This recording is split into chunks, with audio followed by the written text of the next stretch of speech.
for hits? I don't know. For her, yeah. For her? Okay. So yeah. So not entirely sure who Judas plays, but we're gonna be seeing definitely something interesting. Yeah, I'm very interested to see what either of these players.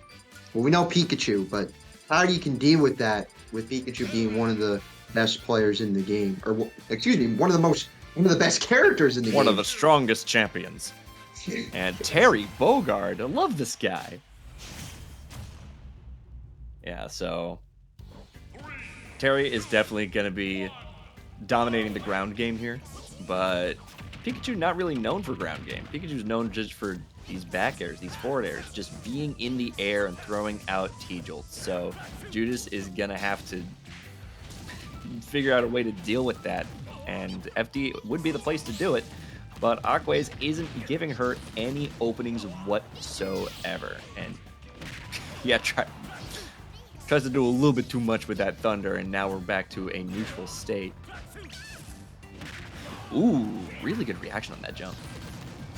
Yeah, getting that almost is basically a 0 to death at this point, if it all, but of course it happens. But still, 142 to 14. Quay's just putting up all this aggression and just realizing, hey, there goes that first stock. Yeah, even though Go was on the field, Aquaze wasn't too scared of it. He just kept going in and pressing those buttons. And now Judas finally able to get some stray hits in, but Terry not really known for killing off his stray hits. Terry needs those combos, and one of the hardest characters in this game to get into a combo is Pikachu. Yeah, and just keeping Judas off stage as well is just such a big thing. But getting stray hits, I mean, I almost took that stock there again. Power dunks right into the Thunder, too. Yeah, just barely able to make it back. Aqua is basically letting her get back with that. And there's the down tilt. Not going to get the F tilt into Buster Wolf, though. Patience from Aquaze is just something to see. And that forward, they're not going to take that second stock quite yet, but ooh, there's the go. There's the up tilt into the power geyser. You do love to see that, but that's still pretty big percent deficit. But if I was just gonna say if anyone can do it, it's Terry, and now she's down a stock. Oopsie. There's the up tilt, not gonna get anything out of it, and now it is Aquaze's turn, as it's been his turn for most of this game. So, and oh, power dunk's the wrong way. That's gonna hurt. That's gonna hurt. Yep. Ooh. Very unfortunate way to end that game. Yeah, it was. We saw a lot of aggression there. It was just so much aggression from Quays. It was something to see, and you realize they're the number 6 seed for a reason. Absolutely, but once again, it was just some really unfortunate situations that Judas was just forced into. So we're going right back to Terrence Bogardian. And we're going to Town and City, which, smaller blast zones on the side, much better for killing with Buster Wolf or really anything. And she tried jumping out of the back air combo. You don't do that. That's oh boy, some Pikachu certainly happening right here, and Aqua is going all the way up there. Yeah, and already having Go as well within the first 30 seconds really demonstrates the ability of Aquaze to put on some damage and taking that first stock. Yeah, Judas also not looking too happy about the whole situation. I wouldn't be either. Because look at this, you're already all the way out there, and oh my God, what do you do against this rat? It's really difficult to deal with, and just something you gotta, I guess, get with time and patience. These Nair loops coming in as well.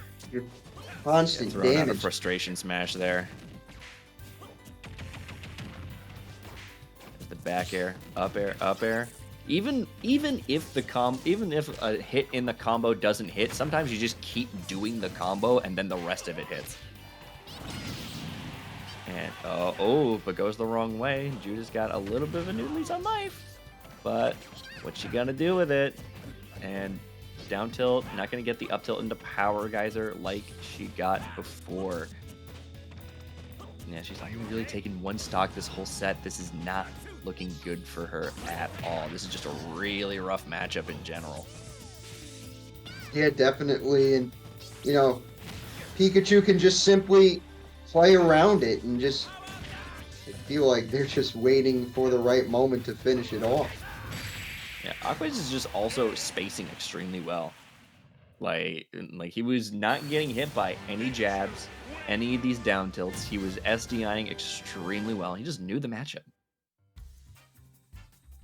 Yeah, I felt like they played really well. They played really well, and even in that short of set, I can tell why they were the number 60. They were exceptionally well and what they utilized their kit. They know about the Pikachu combos. They're really experienced, and I can tell from that already. Yeah, Judas was just kind of caught in a blender, like the entire set. It was definitely an advantageous stage to go to FD for Terry, but Pikachu, whatever stage you're good on, Pikachu might be better because look at these platforms. The platforms Pikachu can extend off of with the up air combos. FD form, you are not safe from T-Jolt. It's just people keep forgetting that this character exists because no one wants to put in the work with him. Yeah, but if you do put in the work with them, it will pay off at some point. So, there's a reason why Pikachu players are so good at what they do because they practice a lot, and we saw that here in that set. Yeah, Aquaze is very, very good at this Pikachu champion. And I'm not sure if that's the end of our block, but there are some very, very interesting sets coming up next on Collision Series TV. We got Biscotta versus McBob. We got Pitaya versus Hayes. We got the winner of Delta Force and Steezy up against level 7. We got Sinister versus the winner of this, Aquaze. So I believe we got some ads to read. We got Collision. Big fan of Collision. Shout outs to Collision for having us on and just supporting the growth of the scene in the northeast area. I know that Collision does a lot for exposure for not only the tri-state scene but also the New England scene, which is where I'm from. Shout outs to Bay State Beatdown on Thursdays. But yeah, shout outs to Collision. Love to see it. This is Fusion, local that is every Monday, 6 p.m. in New Jersey. If you're able to go, be there. I actually have never been, but I'm probably going to go soon. There are so much to do, great competition every week. It's just a great environment, very welcoming. So please go to your locals and Fusion included. Great environment. Yeah, and we got Tri-State Showdown coming up, which is I believe a regional series, coming up on February 2nd, 2025. Go to StartGG/Tri-State, get registered, show up to the showdown. Once again, shout outs to Collision. You love to see it. Let's see what we got. And I believe we're going to be going on a little bit of a break.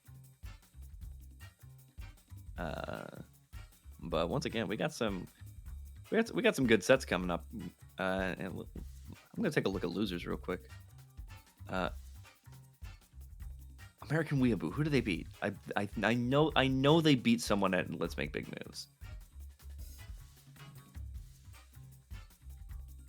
These sets are really interesting. We got Weeaboo and Thugs. I think Camex is playing Hollow. Their set's still going on. And then Tio and Kabube, they're playing right now, so in losers. So that's going to be a big one. Yep, that is Fox and I believe Steve. Yeah. Yeah. Break time. Okay, so I'll do it. All right, guys, stay tuned for top 16. We'll be right back.